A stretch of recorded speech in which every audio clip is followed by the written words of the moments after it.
My name is Dr. Al Wright, and I teach here in the Recreation and Tourism Management program at Cal State University Northridge.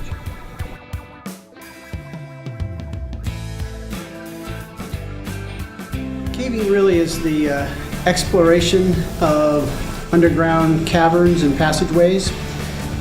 It is, for some, done as really a form of scientific inquiry, and for others it's just a recreational enterprise related to exploration of kind of beautiful underground realities.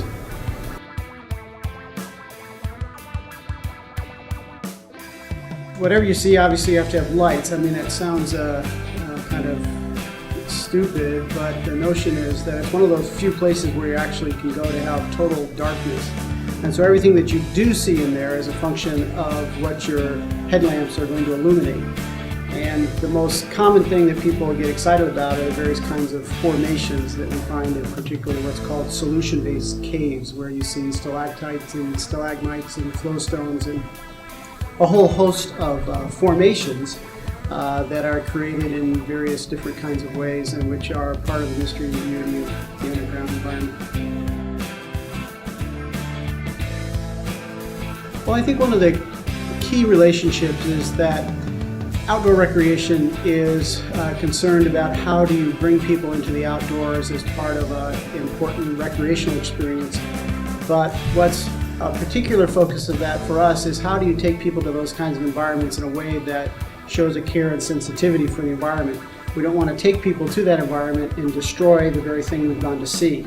And so a very central part of our caving class and all of our outdoor recreation classes is teaching people to behave in such a way that they're going to have a minimal impact on the environment that they're visiting.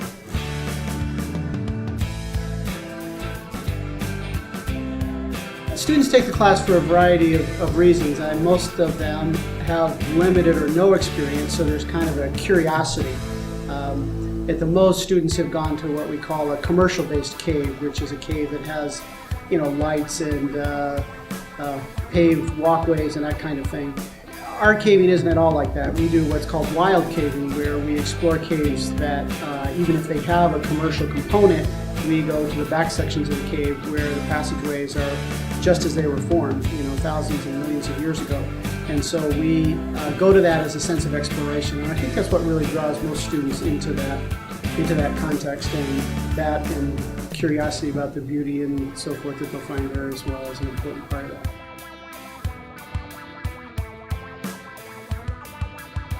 that. Typically this class is filled with majors from across the campus. We do have recreation and tourism management majors who do take it, particularly those who have what we call an outdoor focus in terms of a career interest. But the majority of folks in our class are people from engineering, biology, English, across campus, just the whole diversity of disciplines that are represented here, because this represents a class that's a free elective to them, it's motivational for them to be here. And we appreciate that in terms of students that are only here basically because they want to be, as opposed to in the sense of have to be. So they tend to have a pretty high motivation to be in the experience, and that just makes it a better class for the instructor as well as all the students.